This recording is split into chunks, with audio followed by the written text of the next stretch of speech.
Price Lord. இயேசு கிறிஸ்துவின் நாமத்தினால உங்களை வாழ்த்துக்கிறேன். நீங்கள் சுகமுடன் இருக்க நான் பிரார்த்திக்கிறேன். இன்றைக்கு தேவனுடைய அந்த கடைசி நிமிடங்கள் அவர் பிடிக்கப்பட்டு சிலுவையில் ஒப்பு கொடுக்கறதுக்கு முன்னாடி நடந்த காரியங்களை ஒவ்வொன்றா நம்ம தியானிச்சுட்டு வரோம். இன்றைக்கி என்ன பண்ணுறாங்க? பொய் சாட்சிகளை தேடுறாங்க. அவருக்கு விரோதமான பொய் சாட்சிகளை தேடுறாங்க. ஒவ்வொருத்தரும் ஒவ்வொன்று சொல்கிறாங்க.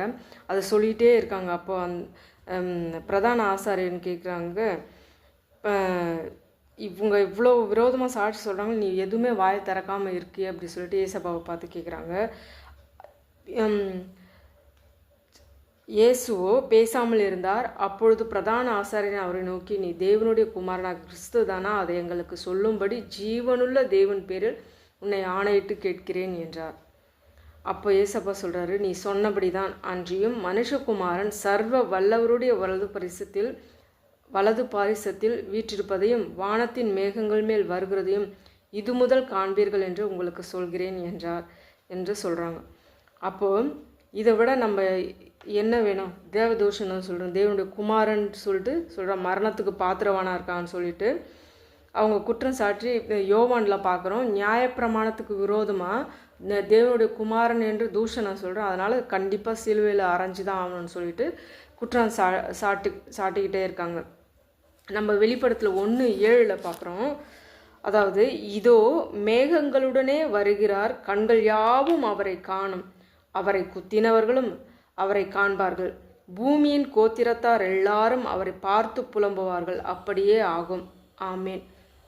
ஏன்னா இருக்கிறவரும் இருந்தவரும் வருகிறவருமாகிய சர்வ வல்லமை உள்ள தேவன். அவர் அல்பாவும் ஒமேகாவுமாக இருக்கிறார், ஆதியும் அந்தமுமாக இருக்கிறார். அவராலே என்று ஒரு அனுபவம் அசையாது. அவர் தான் அகில உலகத்தையும் படைத்தவர். நம்மை தாயின் கருவில் உருவாகும்னே தெரிந்து கொள்ளவர், பேர் சொல்லி அழைச்சவர். நம்ம சார்பில் அவர் பேர் சொல்லி அழைச்சி நம்ம இப்படி தான் வளரணும்னு சொல்லிட்டு ஒரு சித்தத்தோடு ஒரு நோக்கத்தோடு நம்மளை படைச்சிருக்காரு. எப்படி ஏசப்பா அவர் பரலோக மேன்மை விட்டு பூலோகத்துக்கு நோக்கத்தை நிறைவேற்ற, பிதாவின் சித்தத்தை நிறைவேற்ற மௌனமாக இருந்தாரோ சில காரியங்களில், அதுபோல் நாமும் நம்மளை அழைச்ச தேவன் நம்மளுடைய சித்தத்தை நிறைவேற்ற சில நேரங்களில் நம்ம மௌனமாக இருக்க வேண்டிய சூழ்நிலைகள் இருக்குது.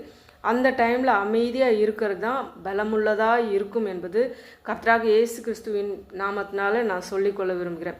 உங்கள் அனைவரையும் தேவன் அபரிவிதமாய் ஆசீர்வதித்து உங்கள் ஊழியங்களை பெருக பண்ணுவாராக. ஆமேன். அல்லேலூயா.